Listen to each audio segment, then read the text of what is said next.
Bonjour Alain. Bonjour. Alors dis-moi, quel rapport entre l'export et les experts comptables?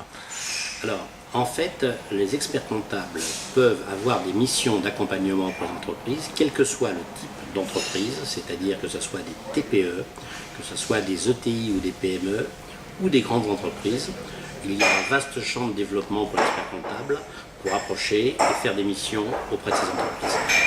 Alors c'est surprenant, les TPE, l'export, quelles sont les missions que les experts comptables peuvent faire auprès de cette cible? Alors, effectivement, pour les très petites entreprises, il est surprenant de voir les experts comptables avoir des missions. Mais en fait, les très petites entreprises ont besoin d'être sécurisées. C'est-à-dire, les missions de l'expert comptable peuvent se concrétiser tout d'abord par un diagnostic à l'export de ces entreprises, pour voir leur potentiel d'exportation. Ensuite, pour trouver les appuis nécessaires financiers, les soutiens auprès des établissements publics. Et enfin, pour prospecter les marchés avec le soutien des missions publiques également, UBI France, les missions économiques françaises. L'expert comptable pourra accompagner ces entreprises, même si elles sont très petites. Alors qu'en est-il du marché des entreprises un peu plus grandes, les PME, les ETI, les grandes entreprises, à l'export concernant les experts comptables? Alors, pour les experts comptables, les interlocuteurs sont très hétérogènes. Il convient de savoir quelles sont les fonctions que nous approchons dans l'entreprise. Tout d'abord, pour les TPE, très souvent, ce sont les dirigeants qu'on va aborder directement pour les aider à l'exportation. Là, pas de problème, on discute avec le patron. Ensuite, quand on arrive à des PME, il y a des chiffres d'affaires qui peuvent varier entre 250 et 500 millions de chiffres d'affaires. On arrive souvent avec des interlocuteurs qui peuvent être des directeurs à l'exportation, qui ont besoin du soutien des experts comptables pour leur mission de prospection des marchés ou autres. Donc le directeur export, pour une approche commerciale, a besoin des missions d'accompagnement des experts comptables. Enfin, pour les grandes entreprises, il arrive très souvent qu'il y ait une fonction de credit manager pour le crédit client.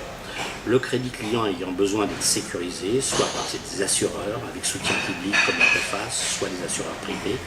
Il existe également des interlocuteurs qui sont les directeurs financiers et les trésoriers qui ont besoin de recherche de financement, c'est-à-dire de se poser la question du choix entre forfaiting international ou affacturage international.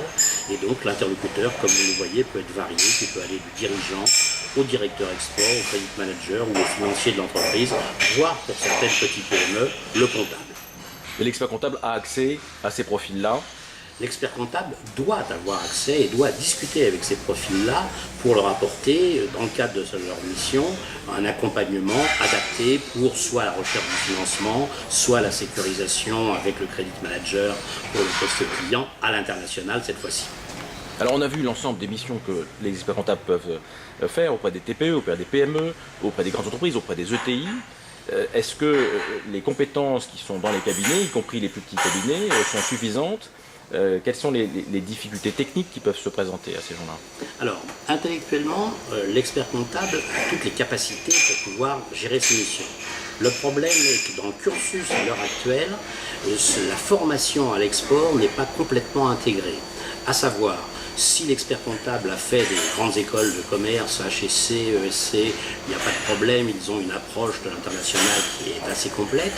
L'expert comptable qui n'aura passé que ses diplômes a un manque au niveau de la formation. Donc il la trouvera, cette formation, pour les experts comptables ou leurs collaborateurs, auprès du CFPC qui a prévu des stages dans le cadre d'un parcours export, des stages de diagnostic, de sécurisation, de financement à l'export, ou auprès de certificats de spécialisation. Exemple, le CNAM Intec fait un certificat sur la gestion des risques et les opportunités de financement à l'international, certificat à peu près du niveau Bac+3. Donc en un mot, ils peuvent aller sur ces missions qui ont encore besoin d'être normées par le Conseil supérieur, mais il convient encore de s'assurer d'une formation complète des collaborateurs sur ces sujets un peu pointus. Merci beaucoup Alain Sanchez, et à très bientôt. Bon vent à l'export donc pour tous les experts comptables. Merci Pierre-Éric.